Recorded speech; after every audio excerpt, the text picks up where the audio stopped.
მარსის ჩრდილოეთ ნახევარსფეროში უჩვეულო წარმონაქმნებია, რომლებიც ლობიოს მარცვლებს მოგვაგონებს. სინამდვილეში ეს ქვიშის გაყინული დიუნებია, რომლებიც NASA-ს ზონდმა ემერომ წითელი პლანეტის ორბიტიდან გადაიღო.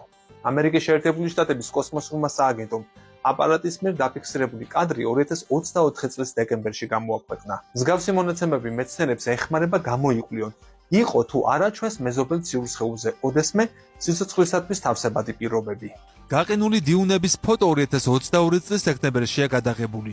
გამოსახულებაზე ქვიშის გროვები ერთ ადგილზე ფიქსირებულად გამოიყურება, მაგრამ ჩვეულებრივ დიუნები მარსზეც და დედამიწაზეც საკმაოდ ცვალებადია. ეს იმიტომ, რომ ქარს ქვიშის მარცვლები ერთი ადგილიდან მეორემდე გადააქვს. წითელი პლანეტის ჩრდილოეთ ნახევარსფეროში ზამთრის პერიოდში დიუნები ნახშირორჟანგის გაყინული ფენით, ერთგვარი თრთვილივითაა დაფარული. ნახშირორჟანგი ქარს ქვიშის გადაადგილებაში უშლის ხელს და დიუნებს გაზაფხულამდე ინარჩუნებს.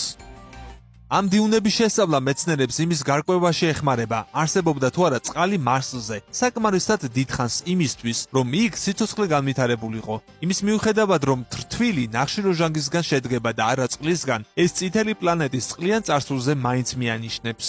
მილიონობით წლის განმავლობაში მარსის ღერძული დახრილობის ცვალებადობის გამო მისი სეზონებიც განსხვავებულია. როდესაც მარსი საკმარისად იხრება, ნახშირორჟანგის ყინული აირად იქცება იმდენად დიდი ოდენობით, რომ სქელ ატმოსფეროს ქმნის. შესაძლოა ასეთ გარს დიდი ხნის განმავლობაში ზედაპირზე თხევადი წყლის არსებობისათვის ხელი შეეწყო. ეს იმის შანსს ზრდის, რომ ოდესმე ამ ობიექტზე მიკრობული სიცოცხლე განვითარებულიყო და კვალი დღემდე დაეტოვებინა. გამოიწერე კოდის YouTube არხი. ნახე უამრავი საინტერესო ვიდეო სხვადასხვა თემაზე.